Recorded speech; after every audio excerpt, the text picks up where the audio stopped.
I think, look, we have, I don't have the specifics of that particular appointment, but we have to fight Islamophobia. I had an incident in my riding in Verdun, at the Islamic Center in Verdun, over the holidays, and it was serious. So this is a serious ongoing challenge. Obviously, we've just commemorated the 29th of January, the Quebec City mosque attack.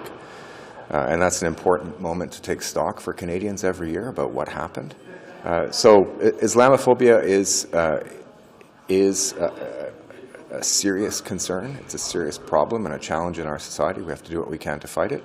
And having roles, specific roles, such as the Commissioner, is a good one. How does it make you feel seeing people offered MAID inappropriately, and how do these instances create challenges in balancing how you protect the right to medically assisted suicide against public perception of MAID? Well, I think you've hit it well with the very last line, which is the public perception of MAID. The safeguards in the MAID, regime are strong, and they are meant to be applied. The vast majority of cases are people who are using MAID in end-of-life scenarios where it isn't being used in end-of-life scenarios. Those safeguards are meant to be rigorously applied, again, in order to allow people to control their lives and minimize the degree of suffering that they go through. And the reports that I get back indicate to me quite strongly that the regime is working well.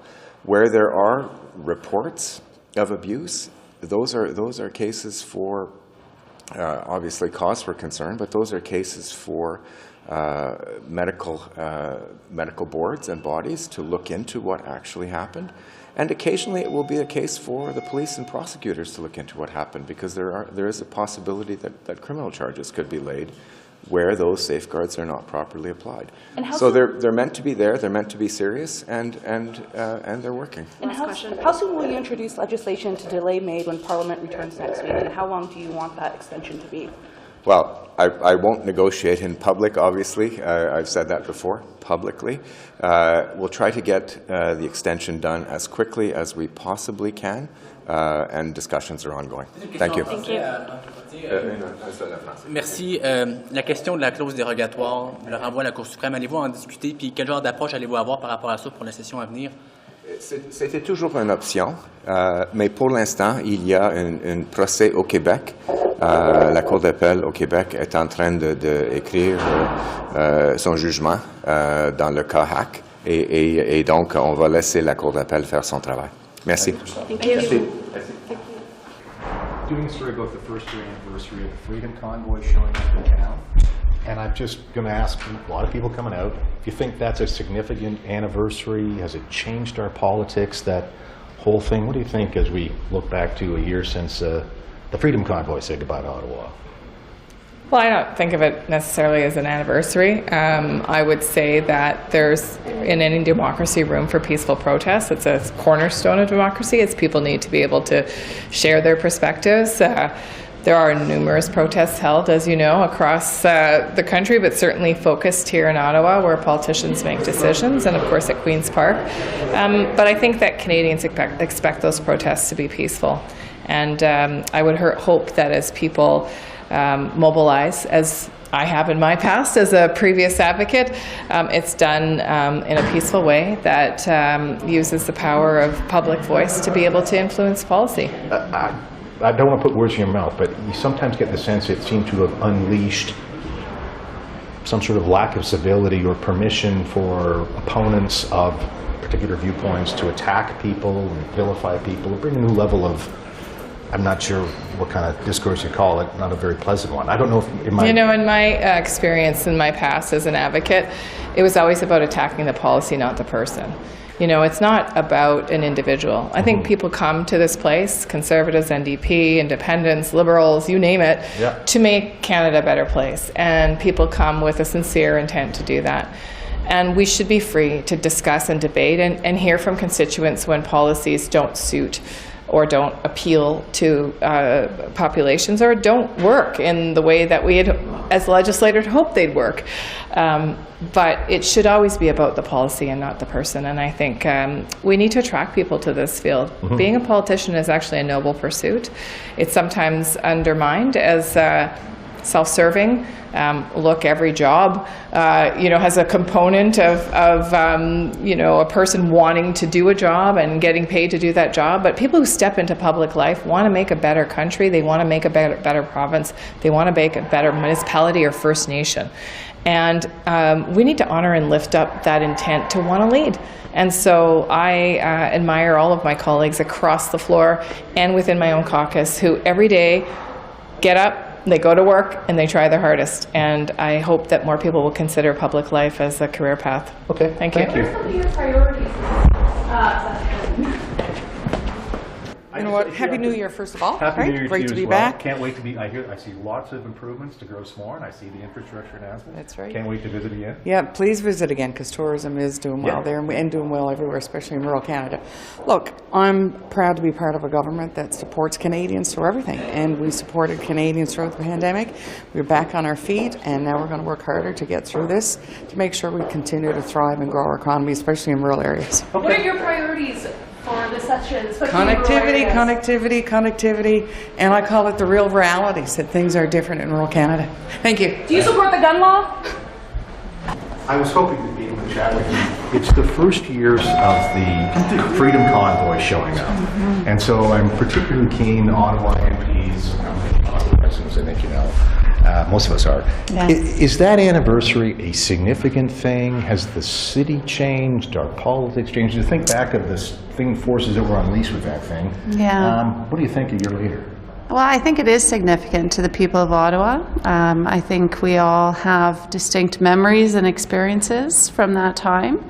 And as we reflect, I think there's a lot of emotion and certainly a difficult time for many of us. Does it, in terms of the way people approach you, people approach journalists, it seemed to unleash some sort of anger that sometimes turns into stuff that can be pretty nasty sometimes. I don't know, again, I know this is your first term as an MP, but you were a councillor beforehand. Do you see a different way some people who disagree with you relate to what you're doing? I think that's valid. I think that, as those of us in elected office, those of us in journalism as well, many different careers, we do face some difficult conversations in the way people approach different topics. And, I think in these days and ages, it certainly has escalated to a certain extent. I mean, we saw that most recently in Hamilton this week, right? So it's challenging. Do you want to see Wellington Street reopened? And what are your thoughts that it is kind of moving toward that?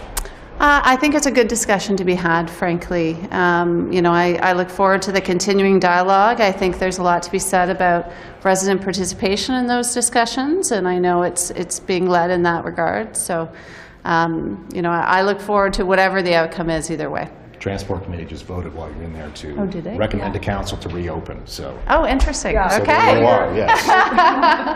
Interesting. Thank you. Okay, thanks very much.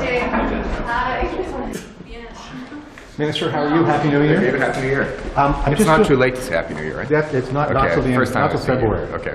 I'm just doing a story. It's the first year anniversary of the Freedom Convoy showing Right, up. right. And you've talked. I've listened to. You did an interview with Hurley about how you had to I did indeed. move and leave and whatever. Okay, so we're a year on from this thing. Is it a significant anniversary? Has our politics changed? The way people who disagree with you talk to you? What do you think as we're thinking about a year after the Freedom Convoy? Well, I think it's significant in the sense that it represented the high watermark of a very extreme populist movement that was frankly disrespectful of other people's rights, disrespectful of diversity, disrespectful of democratic processes, not just here in Canada, but in the United States and in parts of Europe. And it's something to worry about. It is, there are a number of very troubling elements that were present in that convoy and in movements around the world.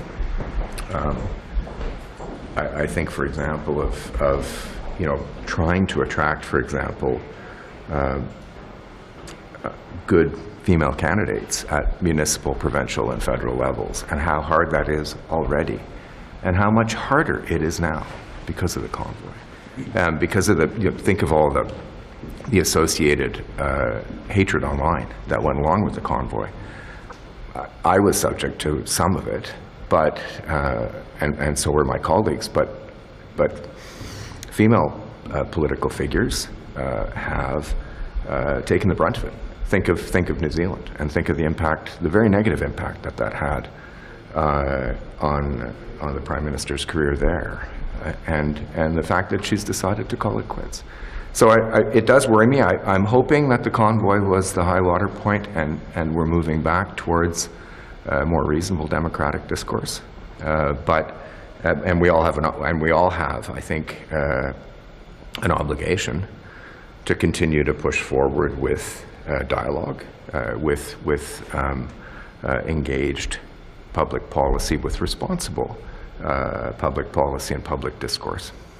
You testified, of course, at the Public Order Emergency Commission, and you probably heard a bit about it. Sounds quite like to me like the Commissioner is going to make some recommendations about some potential things for a Justice Minister or a Public Safety Minister, legislation, that there might be some ways that we can change some laws.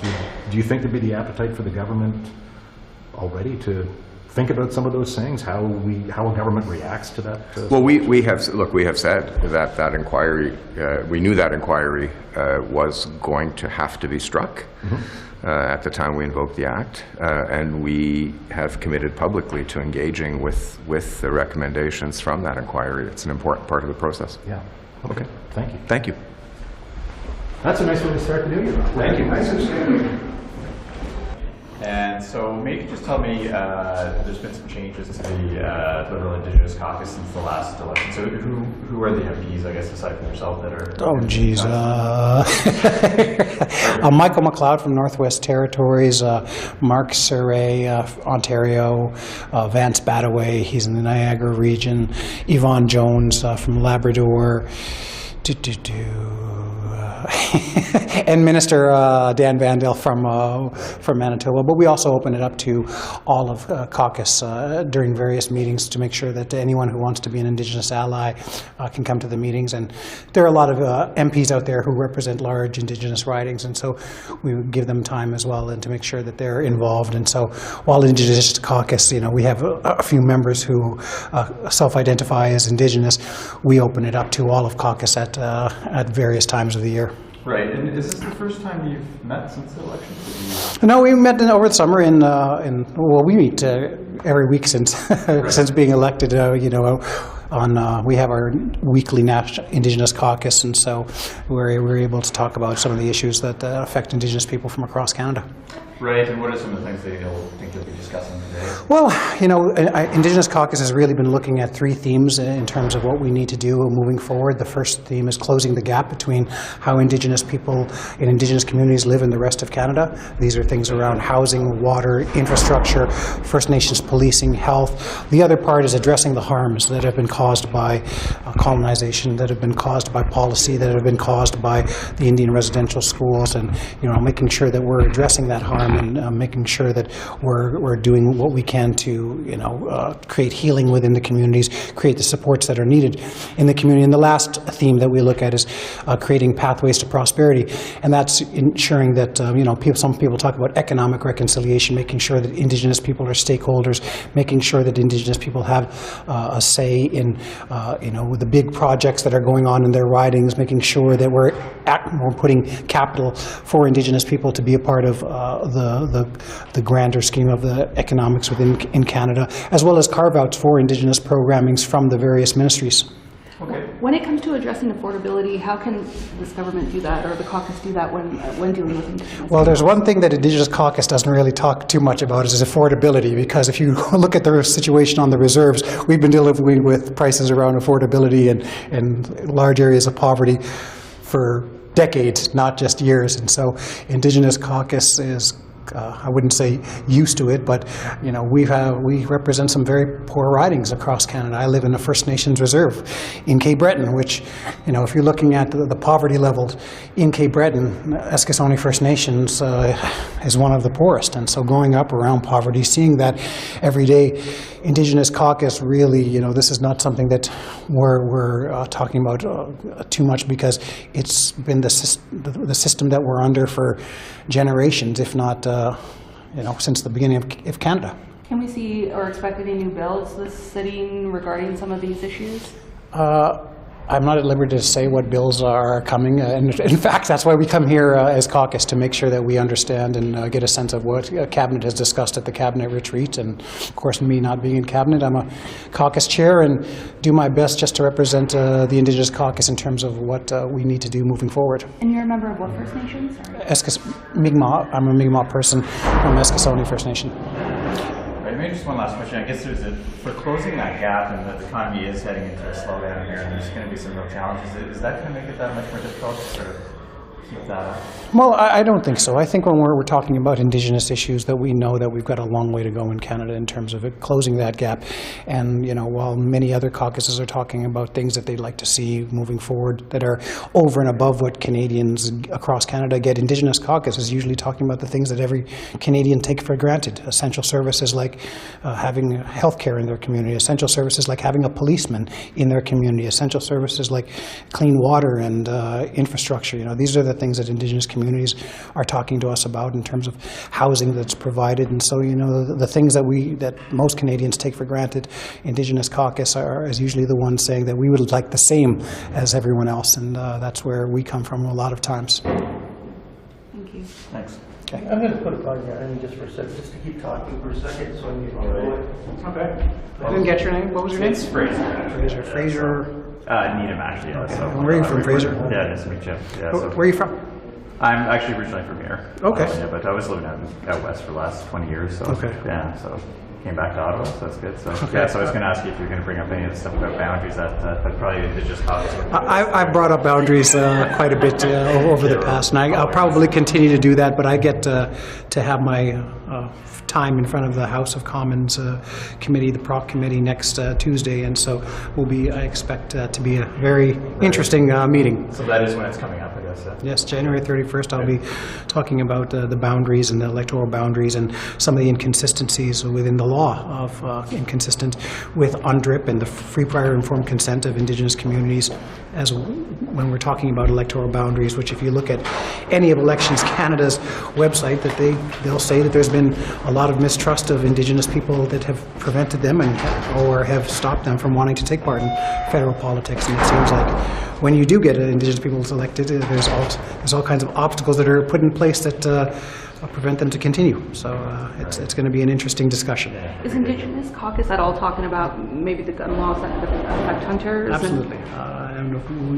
Indigenous people have a constitutional right to hunt. That's something that we're looking at, and we're having discussions to make sure that realities of Indigenous hunters who are hunting for food and sustainability have to be something that we think about when we're talking about gun legislation in this country. Thank you. Okay.